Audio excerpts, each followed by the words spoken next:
Sustainable Fisheries by Madeline Jensen. This is my abstract for the project. I'm not going to read it, but you are welcome to pause it. I'll give you a moment and read it if you'd like for yourself. Um, but yeah. Our big picture for today is looking at sustainable fisheries as a relatively new addition to an industry that has been around for quite a while and is one that is encouraging consideration for entire ecosystems instead of a bunch of individual singular fisheries like we've seen in the past. A fisheries overview. Fisheries is a really broad term. It encompasses a wide variety of niches, but it can be boiled down to be defined as an industry that harvests or removes living aquatic resources. It's one of the oldest industries and it is crucial for global economies. In 2017, 179 million tons of fisheries resources were extracted, resulting in over about 401 billion US dollars worth of revenue. In 2022, the fishing industry actually accounted for 58.5 million jobs. Fisheries are found all around the world. There are thousands of different fisheries, but they're primarily found in areas of high primary productivity. Primary productivity can be directly related to um, the available biomass in a ecosystem or fishery. So the more primary productivity, the more biomass is available. These areas are estuaries, or examples of these areas are estuaries. Another example are coral reefs, and then finally upwelling zones. The upwelling zones being the most productive areas. Upwelling zones occur along coasts where winds are traveling parallel to coastlines. That wind, due to the Coriolis effect, gets pushed offshore instead, bringing surface waters with it. And as those surface waters travel away, deep, cold, nutrient-rich waters make their way to the surface, and it's the nutrient-rich qualities of these waters that allows primary productivity to boom and allows fisheries to flourish. About 1%, less than 1% of ocean surface water is considered an upwelling zone. However, 50% or over 50% of fisheries landings are found within upwelling zones. So that is the primary area where fisheries can be found. What makes fisheries sustainable is kind of a trick question. There is no official internationally agreed upon standard or definition for sustainability within fisheries. A widely accepted definition is a fishery that is conserving and maintaining its resources in sufficient enough quantities that present and future generations can benefit from them, but that's still not even officially agreed upon across the board. In the early 80s, the FAO and certain other organizations started releasing some recommendations and guidelines in terms of how to start making this industry more sustainable. We were seeing a lot of collapses and depletions of stocks. These four that are listed are the four kind of original ones. The 1995 Code of Conduct for Responsible Fisheries being the most important. That is the big overarching recommendation document that was released in 1995 that offered a multitude of suggestions in response to in respect to the every aspect of the fishing industry and how each of those can be adjusted and made more sustainable. The main theme that we see through fisheries is, or the main theme that we see through the Code of Conduct is a need for a more holistic approach that includes all types of ecosystems and all levels of an ecosystem instead of the singular individual species approaches that we do see. Other themes are listed below. A special note for international cooperation. This is extra important because so many fisheries around the world and so many resources transect national boundaries, that international cooperation between different nations and different regions is really important to actually allow for the safe protection and rebuilding of stocks. The Code of Conduct, it speaks on all aspects of the industry, though. So it also talks about improving health and safety standards, taking atmospheric issues into consideration, and utilizing best technology with it, vessels and gear, etc. Fisheries management is going to be the most important part of sustainability in fisheries.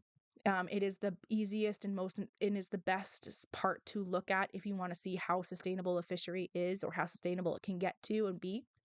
Historically, fisheries management was command and control, where it ruled with an iron fist. There was absolutely zero room for collaboration with other nations or researchers.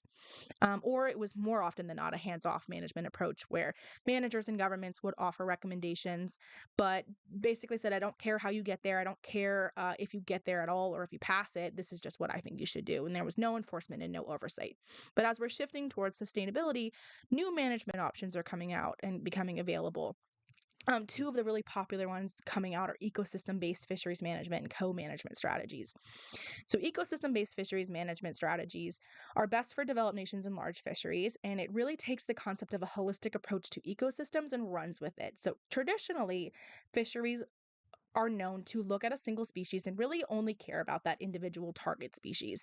All of their funding, all of their time and investment, and their interest is in that singular species. However, as we know, species exist within an ecosystem. So, ecosystem based management aims to look at how this species interacts with an entire ecosystem and how that ecosystem interacts with that fish species. So, instead of looking at just the biological information for that fish, we want to look at trophic levels. We want to look at predators and prey. We want to look at potential bycatch. We want to look at who's going to come in and fill niches if that fish becomes depleted. We want to truly understand the habitat. Every level of the ecosystem is taken into consideration with this new fisheries management style. For smaller fisheries in developing nations, a co-management style is really coming about, and it's a lot more helpful. It is a management style where the responsibility is divided between multiple stakeholders. So this includes like fishers, managers, all different types of people can be directly responsible and accountable for the fishery. And it does well in developing nations because fisheries management is a very expensive endeavor and very time consuming. So it allows for greater resources to be used so that more can be put into and taken out of a fishery. Fisheries managers are the most important part of sustainability in fisheries, and stock assessments are their backbones. Stock assessments allow for fisheries managers and governments to get a snapshot of what is going on in a fishery or with a target species at the given time. And it collects a bunch of different types of data, puts it into a model, and with varying complexity and outputs in MSY. So these models vary in complexity, as I just said, and that's because different fisheries need different types of management or have different concerns or different uncertainties or have different goals. But they all put out the MSY. So the maximum sustainable yield is just a really fancy way of saying the maximum amount of a resource that can be extracted from a population before population decrease is imminent, is about to happen. So it's the maximum amount we can actually pull out before we start seeing issues. But it is a not questionable at all, but it's not translating well to the new ecosystem based fisheries approach because maximum sustainable yield is entirely based off of singular species analysis. And ecosystem-based fisheries management requires a multi-species analysis, and so it's not doing a great translation. In fact, a lot of the fisheries research that's going on right now is looking at how to make this work with ecosystem-based management. MSY is the closest thing that we're going to have to a standard in this industry. It's what's used as a metric to determine whether or not a fishery is sustainable or not. If they are fishing at or below the MSY, they're considered sustainable. Above, and they're considered not sustainable. Fishing gear is also important, maybe not necessarily for the reasons that you would think, although for the reasons you would think, but it's mostly issues for sustainability due to the ghost gear issues. When gear is lost or intentionally discarded into the water column, it will sink to the bottom or travel along the water column for undetermined amounts of time or length. And it will continue to do what it was designed to do, which is fish, and it will fish passively until the end of that gear's lifetime, which can be hundreds, if not thousands of years.